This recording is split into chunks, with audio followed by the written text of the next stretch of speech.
प्रिय विद्यार्थियों,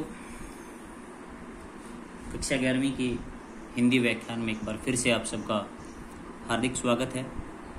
विद्यार्थियों,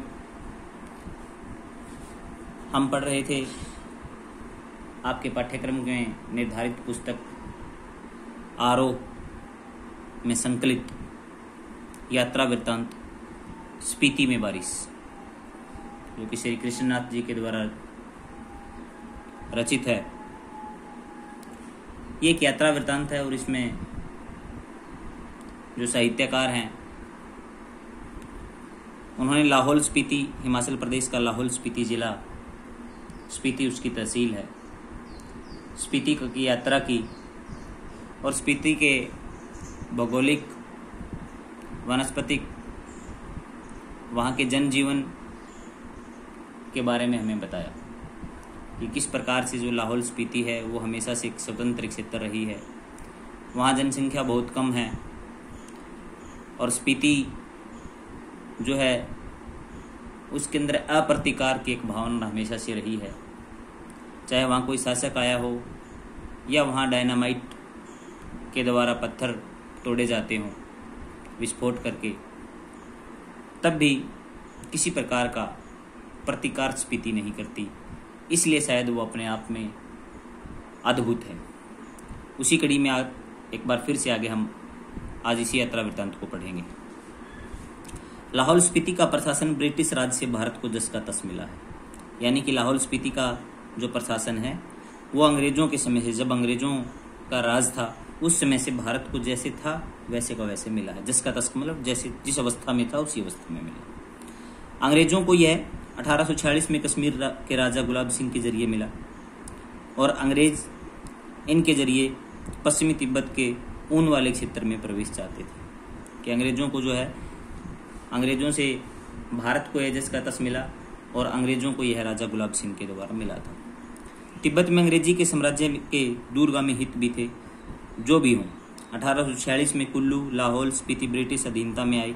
पहले सुपरिटेंडेंट के अधीन थी। सुपरिटेंडेंट का मतलब अधीक्षक, वहाँ पर अधीक्षक जो है वो शासन अधिकारी होता था। फिर 1847 में वे कांगड़ा जिले में शरीक कर दिए गए। शरीक करने का मतलब मिला दिए गए। लद्दाख मंडल के दिनों में भी स्पीति का शासन एक नोनो द्वारा चलाया जाता था। नोनो जो है वहाँ एक जो है हम ये कह सकते हैं कि नोनो वहाँ का एक शासक होता था, ठीक है, राजा द्वारा निर्धारित जो है कोई एक अधिकारी जिसको नोनो कहा जाता था, वो वहाँ का शासक होता था। ब्रिटिश भारत में भी कुल्लू के असिस्टेंट कमिश्नर के समर्थन से यह नोनो कार्य करता था। इसका अधिकार एक क्षेत्र केवल द्वितीय दर्जे के मजिस्ट्रेट के बराबर था, यानी जो है दूसरे दर्जे के न्यायाधीश के बराबर इसकी शक्तियां होती थी। लेकिन स्पीति के लोग इसे अपना राजा ही मानते थे। राजा नहीं तो दमयंती जी को रानी मानते।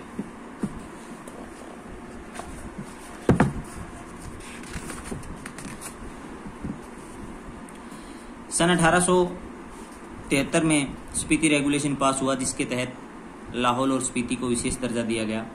ब्रिटिश भारत के अन्य कानून यहाँ नहीं लागू होते थे।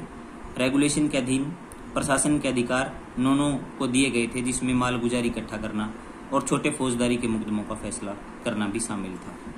मालगुजारी का मतलब होता है कर लगाना, टैक्स लगाना, कि लोगों के द्वारा नोनो वहाँ पर जो है टैक्स इकट्ठा करके अपना शासन चलाता था, कर इकट्ठा करके उससे जो पैसा आता था उससे, और छोटे मोटे जो मुकदमे होते थे फौजदारी के यानी क्राइम के, किसी भी प्रकार के जुर्म के जो मुकदमे होते थे उनका फैसला करने का काम भी नोनो करता था। उसके ऊपर के मामले वह कमिश्नर के पास भेज देता था। उन दिनों लाहौल स्पीति का वृत्तांत कांगड़ा जिले के अंतर्गत कुल्लू तहसील में मिलता है। स्वराज्य के बाद 1960 में लाहौल स्पीति पंजाब राज्य के अंतर्गत एक अलग जिला बना दिया गया, जिसका केंद्र केलंग में है। पहले जो है लाहौल स्पीति ही नहीं, पूरा हिमाचल प्रदेश भी पंजाब राज्य में आता था विद्यार्थियों, क्योंकि सन 1966 से पहले हरियाणा, पंजाब और हिमाचल प्रदेश ये तीनों पंजाब के नाम से जाने जाते थे। 1 नवंबर 1966 को हरियाणा का जन्म हुआ और इसी प्रकार से पंजाब और हिमाचल प्रदेश को अलग कर दिया गया और 3 स्टेट बना दिए गए पंजाब के, हरियाणा, पंजाब और हिमाचल प्रदेश।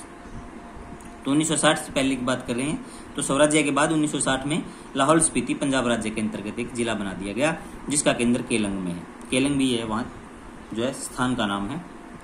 1966 में जब हिमाचल प्रदेश राज्य बना तो लाहौल स्पीति उसका उत्तरी छोर का जिला हो गया और यह देश का सबसे अधिक दुर्गम क्षेत्र है। लाहौल क्षेत्र दुर्गम क्षेत्र वो होता है जहाँ जाना मुश्किल हो, जहाँ पहुंचना मुश्किल हो, उस क्षेत्र को हम दुर्गम क्षेत्र कहते हैं। स्पीति 31.42 और 32.59 अक्षांश उत्तर और 77.26 और 78.42 पूर्व देशांतर के बीच स्थित है। ये स्थिति है, अक्षांश और देशांतर जो स्थिति होती है वो एक प्रकार से किसी भी जगह की लोकेशन जिसको आप बोलते हैं आधुनिक समय में, स्थिति उसकी, ठीक है, वो होती है ग्लोब के ऊपर। अगर हम अक्षांश देशांतर के हिसाब से अगर हम लाहौल स्पीति की स्थिति अगर देखने जाएंगे तो 31.42 और 32.59 और 77.26 और 78.42 पर मिलेगी। यह चारों ओर से ऊंचे ऊंचे पहाड़ों का कैदी है, यानी लाहौल स्पीति के चारों तरफ बहुत बड़े बड़े पहाड़ हैं। इन पहाड़ों की औसत ऊंचाई 18,000 फीट है, यानी बहुत ज्यादा ऊंचाई है यह पहाड़ उसे पूर्व में तिब्बत, पश्चिम में लाहौल, दक्षिण में किन्नौर और उत्तर में लद्दाख से अलग करते हैं। इसकी मुख्य घाटी इसी नाम की स्पीति नदी की घाटी है। स्पीति का नाम स्पीति नदी से पड़ा। स्पीति नदी की जो घाटी है, यहाँ स्पीति नदी बहती है, उसी से इसका नाम स्पीति है। स्पीति पश्चिम हिमालय में लगभग 16,000 फीट की ऊंचाई से निकलकर पूर्व में तिब्बत में बहती है और वहां से स्पीति में आती है। स्पीति से बहकर वह पुराने रामपुर बुसर राज्य में अब किन्नौर जिलों में बहती हुई सतलुज में मिलती है। मेरी स्पीति नदी से प्रीति है, प्रीति का मतलब प्रेम है, प्यार है। स्पीति में मैं सिर्फ नदी को पहचानता हूँ, सुनता हूँ कि कोई पारा नदी भी है, फिर घाटी है। स्पीति के अलावा पिन की घाटी प्रसिद्ध है। मान भाई से इसका किस्सा सुना है। जो साहित्यकार हैं यहाँ कृष्णनाथ, उन्होंने कहा है कि मान भाई से भी मैंने जो है स्पीति की पिन घाटी के बारे में सुना है। यहाँ की पिन नाम की एक घाटी है उसी क्षेत्र के अंदर। अत्यंत बीहड़ का मतलब जंगल और वीरान, बहुत ज्यादा सुनसान। इनमें से शायद स्पीति की घाटी ही आबाद है। आबाद का मतलब जहाँ पर लोग रहते हैं। जैसी वह आबाद है वह आप देख ही रहे हैं। प्रति वर्ग मील 4 से भी कम लोग बसते हैं। वो मैंने पहले भी आपको बताया था विद्यार्थियों कि वहां पर जनसंख्या का घनत्व बहुत कम है। प्रति वर्ग मील मात्र 4 लोग रहते हैं और उसे भी आबाद कहा जाता है। असरज यह नहीं कि इतने कम लोग क्यों हैं, असरज यह है कि इतने लोग भी कैसे बसे हुए हैं, क्योंकि वह बहुत दुर्गम क्षेत्र है, बहुत बड़ी वहां पर समस्याएं हैं। वहां पर जो है जीवन बड़ा मुश्किल है, कठिन है। जीवन के लिए जो स्थितियां परिस्थितियां वहां चाहिए वो अनुकूल नहीं है, प्रतिकूल हैं, फिर भी लोग वहां पर रहते हैं। मैंने जब भी स्पीति की विपत्ति बताई है तो लोगों ने यही पूछा कि आखिर तब लोग वहां रहते क्यों हैं। 8-9 महीने शेष दुनिया से कटे। 8-9 महीने शेष दुनिया से कटने का मतलब है वहां बहुत ज्यादा बर्फबारी होती है और सभी रास्ते बंद हो जाते हैं और वर्ष के 8 से 9 महीने तक वो लोग जो स्पीति में रहते हैं वो शेष दुनिया से कटे हुए रहते हैं, वो अपने तक ही सीमित रहते हैं। ठंड में ठिठुर रहे हैं, यानी बहुत अधिक ठंड लग रही है। सिर्फ एक फसल उगाते हैं, लकड़ी भी नहीं है कि घर गर्म रख सकें, वृत्ति नहीं है, फिर क्यों रहते हैं? क्या अपने धर्म की रक्षा के लिए रहते हैं, अपनी जन्मभूमि के ममता के कारण रहते हैं, या मजबूरी की स्थिति में रहते हैं कि कहीं और नहीं जा सकते?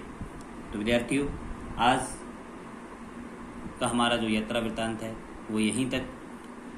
कल फिर से इसी विषय पर एक बार फिर से चर्चा करेंगे। धन्यवाद।